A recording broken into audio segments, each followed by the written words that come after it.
ተመልከቱ በየቦታው መንገድ ተዘግቶ ህይወታችን ሰውተን እየሰራን መንግስት ሊሸልመን ሲገባ እዩ ልንሸለም ሲገባ ፈተና ይላል። ከዚህ በላይ ፈተና አለ? ንገሩ።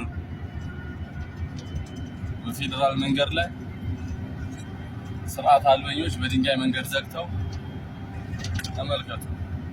ከዚህ በላይ ፈተና የለም።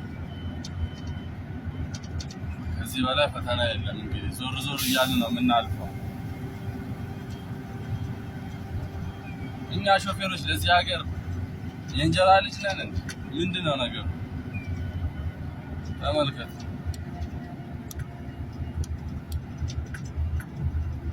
ተመልከቱ። መንገድ ተዘግቶ በሞትና በህይወት መካከል እየተንቀሳቀሰ ማንም ለፖለቲካው ፍጆታ ሾፌርን ይገላል። ገደሉት። አሽከርካሪውን አስቁመው ከዘረፉት በኋላ ገደሉት። ይህንን ቪዲዮ በተቻላችሁ መጠን ለሚመለከተው አካል አቅርቡልኝ። እስከ መቼ ሹፌር እንግልትና ስቃይ፣ ሰቆቃ፣ ሞት ይቀጥላል? ሚያዝያ 12 ሰኞ ዕለት ነው ይህ ተግባር እንግዲህ በአፍዴራና በኢረብቲ መካከል የተከሰተው አፋር ክልል ላይ ማለት ነው። እኔ በጣም የገረመኝ ነገር እንዴት አሽከርካሪ በዚህ ልክ ሁሌ ስቃይና ሁሌ እንግልት ይገባል? ኢትዮጵያ ውስጥ ያለ አሽከርካሪ በቃ መብቱ በዚህ በኩል እየተጣሰ ሁሌ ይቀጥላል። እኔ ምን አይነት ዘመን ላይ እንደደረስ ነው ግራ የሚገባኝ። አንድ ዘራፊ ከዘረፈ በኋላ ሹፌሩ ምን አርግ ብለው ነው ህይወቱን የሚያሳጡት? ቆይ እስከ መቼ ነው ግን ይሄ ነገር የሚቀጥለው? እስከ መቼ? በየቦታው ሹፌር እየተገደለ፣ ሹፌር መብቱ እየተጣሰ እየተሰቃየ፣ ትንሽ አያሳዝናችሁም? ቤተሰብ አለው። ይሄ በጣም በጣም በጣም ከአቅሜ በላይ ነው የሆነብኝ። በዚህ ልክ እንግዲህ ሹፌር አደባባይ ላይ በቀን በዘራፊዎች፣ ኧረ በጣም ያሳዝናል። ሹፌሮች ስቃይ መቼ እንደሚያበቃ ነው ግራ የሚገባው። እስከ መቼ ድረስ ነው በዚህ ሁኔታ የምንቀጥለው? እስከ መቼ ድረስ በዘራፊ እየተገደለ ሹፌር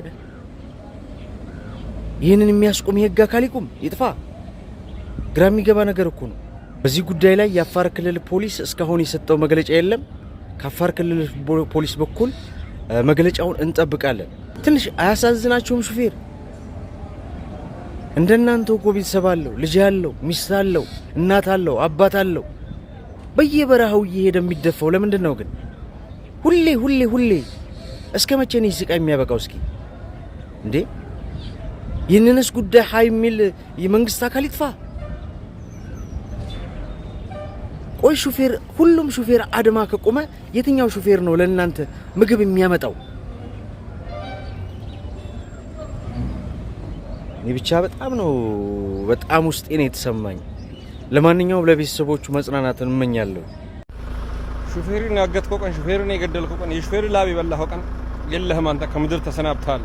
ሹፌርን የገደልከው፣ ሹፌርን ያገትከው፣ የሹፌርን ላብ የወሰድከው ቀን ሞተሃል። አንተ በሰማይ ሳይሆን በምድርም የለህም፣ ሞተሃል ማለት። ሹፌር ማለት እንደዚህ ነው፣ ለፍቶ የሚያመጣው ከየበረሃው እየገባ ላቡን ጠብ አድርጎ ነው የሚበላው። እንደ ሹፌር ላቡን ጠብ አድርጎ ምንም ችግር የለም። ብገሉንም ምንም ፈጣሪ የእጃችሁን ይሰጣችኋል ሁላችሁ። እንደ ወንድ ግን ሰርታችሁ እንደኛ ላባችሁን ጠብ አድርጋችሁ ብትሰሩና ብትበሉ ፈጣሪም ከናንተ ጋር ይሆናል። መቼም አሁን ሆዳችሁ አይሞላ፣ ህሊናችሁ እርካታ የለም፣ ኪሳችሁ አይሞላ፣ ሁሌ ትበላላችሁ። አንድም ቀን ፈጣሪን አታመሰግኑም። ተመስገን እንኳን አትሉም። ሆዳችሁ ተመስገንን ማመስገንን ስለማያውቅ። እኛ ግን ብናጣም ብናገኝም ደስተኞች ነን። ፈጣሪ ይመስገን። ምክንያቱም በላባችን ስለምንተዳደር ማለት ነው። የሰው ኪስ አንጠብቅ። የሰው እጅ በዘረፋ በእገታ ከበርቴ መሆን አንፈልግም። ሰርተን ላባችን ጠብ አድርገን ፈጣሪ እድሜና ጤና ይስጠን። እናንተ ደግሞ የእጃችሁን ዋጋችሁን እግዚአብሔር ይሰጣችኋል። ምንም ችግር የለም። ሃይባይም ብናጣ እግዚአብሔር ግን ምን ጊዜም ከኛ ጋር ነው። አይምሰላችሁ።